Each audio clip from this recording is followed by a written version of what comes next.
Hi guys!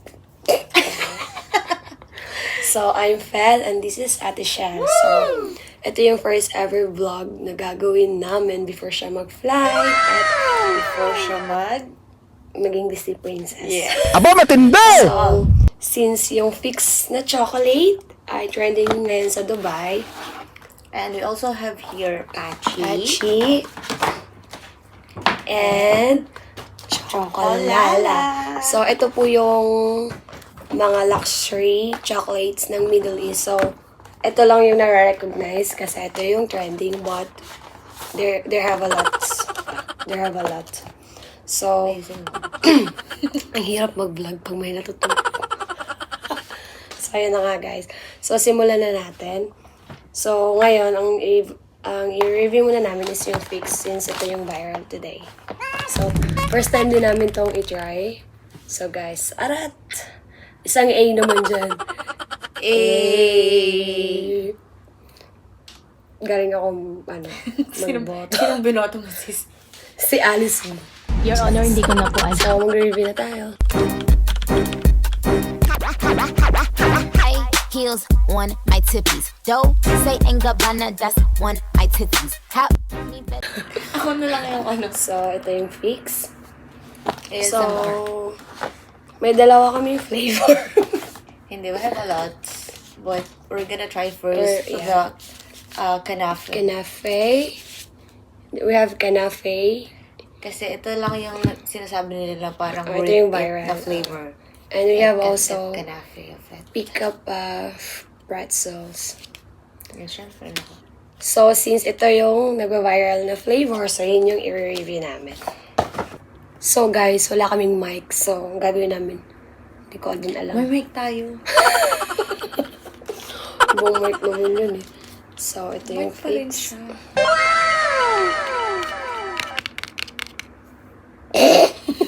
So, ako yung mag-open. Syempre, sa yan eh.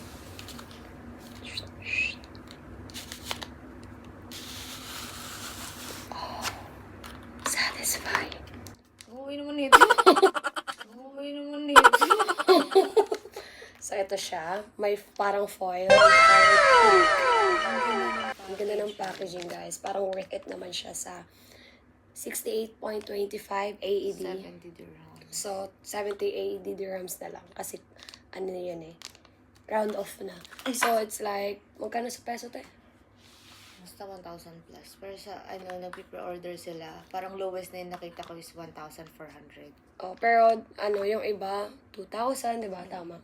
Kasi mapahirapan talaga siya mag-order. Siya Actually, na kanina timing lang. Hindi siya maka-check out, guys. Siya talaga yung naka-check. Ako yung nag-check out. Wala lang, ML lang. Oo. Ganun. Tapos, hindi niya alam kung bakit may pretzels doon. Hindi man sana talaga ako bibili. Oo. Eh, bigla, random lang din. Tsaka yun, ginrab na namin. So, magre-review na nga kami. Ito na. Daming sinami. Ito na. Tapos, ika-crack natin. Magbasa na namin. Crackling! Hala, natutunaw na siya, girl. O, Ayun. diba? Ang sensitive niya. Pero kailangan talaga siya refrigerated talaga siya. Lalo na ang init dito sa Dubai, guys. So, ito siya, guys. Kinakabahan naman ako pag dinala ko yun. Kaya, Kalaba. hala, nagme-melt na siya. Oo, nagme-melt na talaga siya. So, parang hindi na namin kailangan i-crack kasi crack na siya. So, in 3, kakrack ko na. Yeah. Yes. Yung sarap, parang tae. Yung tae mo. Nabuang mag-review. Ayun siya, oh. Sinong Charis bibili? lang. Kasi yun yung sinasabi nila, Ate Shell. Hala. Oo nga. Nagme-melt na siya, guys. So, titikman na namin, ha. In 3. Parang ang tamis, di. Sabay tayo. Ang tamis.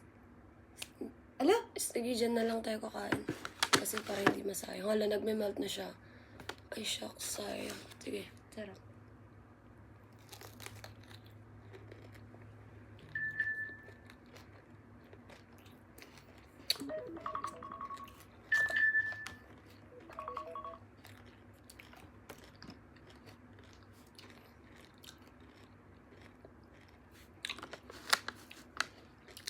Nothing special for me.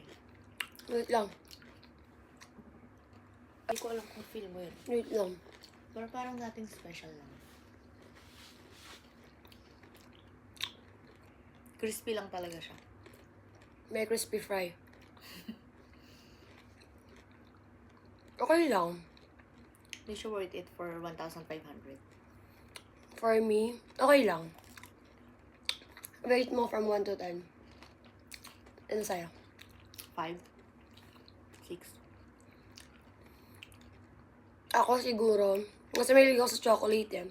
Pero kung i-compare ko to sa Pachi, I'll take Pachi. Kasi dito. Siguro kasi sa akin yung Pachi, ano yan eh, 10 sa akin yan eh. Ito, ano to? Tamis. 8. Hindi naman, sakto lang. Tamis kaya? 8 out Hindi, of tamis ng 10. chocolate Okay niya. lang siya. Pero, parang okay lang. Pag fan ka talaga ng mga sweets, siguro ma-appreciate mo siya. Ako fan naman ako, pero hindi ako totally na-amaze. Okay lang.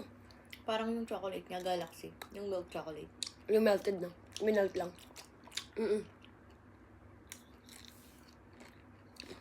Nag-melt na siya, guys, oh.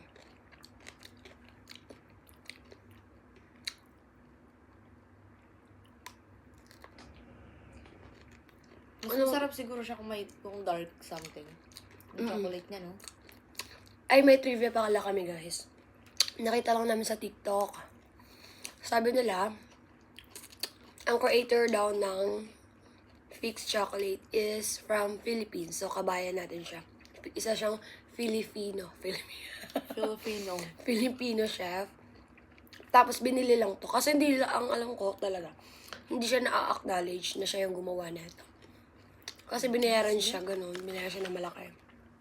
Yung nga, di na-acknowledge, no? Kasi syempre, hindi na sa kanya. Kahit, no? Ang tamis. Parang sakto lang. Hindi mo siya mauubos ng isang bar sa isang upuan. Like, yung isang square is enough. Ubus ko yung ako. Nakakaumay. Kaya may cola kayo pag kumakain. Tapos yung cola na. Sprite na lang. Ayun lang yung masasabi namin sa Fix Chocolate. Pero kung gusto nyo naman din i-try, since viral nga siya, there's no harm in trying naman. So, kung sino yung magpapasabay, PM me. So, that's all, guys. Thank you for watching. Bye-bye na tayo. Bye!